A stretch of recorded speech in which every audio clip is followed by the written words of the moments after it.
Craig Robinson, thanks so much for talking to us here in the Twin Cities. I'm actually happened to be at the Waffle House in Tennessee today, but hey, we had to make this interview happen. So, Waffle House it Right on. is. And we're talking about the new show, Killing It, which airs on Peacock. It's actually out right now.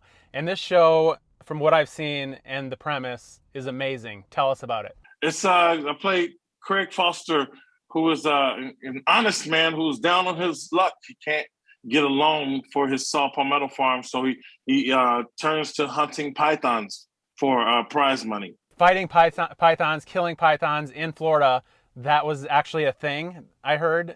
Tell me about that. It's a real thing where people have they bought uh, snakes and as pets, and then as they get bigger, they let them loose, and nothing eats them, but they eat everything. So they multiplied, and now Florida's overrun with them. So they do have these python challenges where you can win an ATV or something for bringing in the most pythons. So is this still happening? I'm not exactly sure. I think so, but this ours was is based on like winning $20,000. So you get all these non-experienced people coming in trying to hunt pythons to win money or win an ATV or whatever. What thoughts went through your head when they pitched this to you? I thought it was different and weird and fun, and I'm so glad we did this because it turns out to be like all these other things. It's got these dramatic, dark turns, and it's super funny. So I'm loving it. I'm loving being a part of the show. I'm loving steering it. And the creators of Brooklyn Nine-Nine are involved. If is that right? Yeah, Dan Gore and Luca Del Tredici. We all met up, and then they pitched these ideas. They pitched like three ideas, and this was like the third one, and it was like, oh, okay, yeah, let's rock with that. Little bit off topic here, but I have to say you have such a great resume. But one thing that always stuck out to me that is a hidden gem that everybody needs to check out is Bat Fight. Tell me about that. Bad fight. That fight is probably my best work. It's with Will Ferrell, and that was actually so we were on set of Eastbound and Down, and we were tripping out, having a great time. And I said to Will Ferrell, I said, "What if we just start circling each other with these bats?" And then Will Ferrell said, "Bat fight." And from there, I don't know who said we were shooting it, but we ended up shooting it after work, and Will improvise that whole song. That whole scene was improvised, and it was He incredibly ridiculous. he took a beating there too. He took a beating. Well, I mean, if you're gonna get in a bat fight, you got to be prepared. That's right. Somebody's coming out of there taking a beating. Those are the risks that you take going into it. That's what like you could end up like that, and it didn't end well for Will. But everybody check that out. It's called Bat Fight. Look it up on YouTube. All right. Well, totally on the other end of the spectrum, another great show, Mr. Robot, you were a part of, but in a serious role. What was that like? Oh, that was fantastic, man. That was I got the calls with the director and Sam and and he was like, "Hey, you could do." He had looked at some people, and he was like, "Yeah, you can do that turn. I need you to do." I forgot. He saw Morris from America, a movie I did.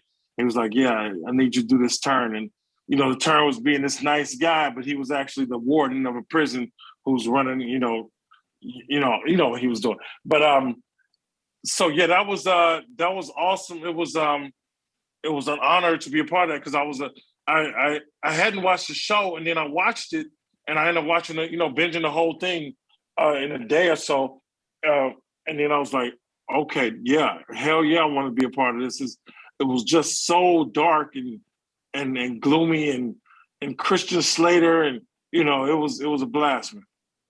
Yeah, definitely one of the highest rated like Rotten Tomatoes shows out there. Critics love it.